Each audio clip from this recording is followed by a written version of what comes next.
खंबा आणायला काय होतं ह्याला येताना? आई घातली, काय प्रॉब्लेम आहे? बघ ना, नाहीच म्हणतो ऐकायला. भडव्यांनो, मी पित नाही, मी दारू आणणार नाही. नाही बाबा, लवड्या आण ना. अरे नाही आणणार मी. यांचा आईचा फोदरा. अरे वाईन शॉप बंद होईल तुमच्या नादात.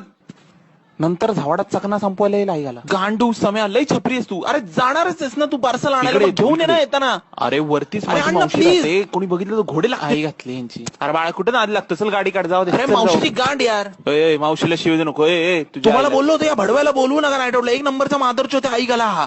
चकना संपवतो नुसता आणि कामाच्या नावाने बोंब यायची आई घालायची. पार्सल आणायला चाललंच आहे ना, मान ना खंबा मी आहे, नाही काय आणणार होतं? बाबा, नाही नाही. बाळा एक काम कर, जाऊ दे. चल काढ आपली गाडी, जाऊन येऊ आपण अरे लवकर. पण येताना रस्त्यातच वाईन शॉप आहे, फक्त खंबा उचलायचा आहे. जर पोलिसांनी आपल्याला पकडलं तर कितीला पडेल ते? चौकात उभा असतो मामा. अरे तिकडच माझी मावशी राहते, मी जाणार नाही, मी खंबा आणणार नाही. तिने बघितलं तर घरी आईला सांगेल माझे लवडे लागतील. अरे माहिती का? मावशीची गांड तुझ्या ती काय वॉचमन ए, आहे वय? लवड्या निघ, मी नाही आणणार. बोल तिथं गॅलरीत थांबायला तुझ्यासाठी रात्रभर जाऊन आण तू पावभाजी, तुझ्या गांडीत भरतो आणि तुलाच कच्ची दाबेली खाऊ आई घालतो. घालू दे, सोडतं.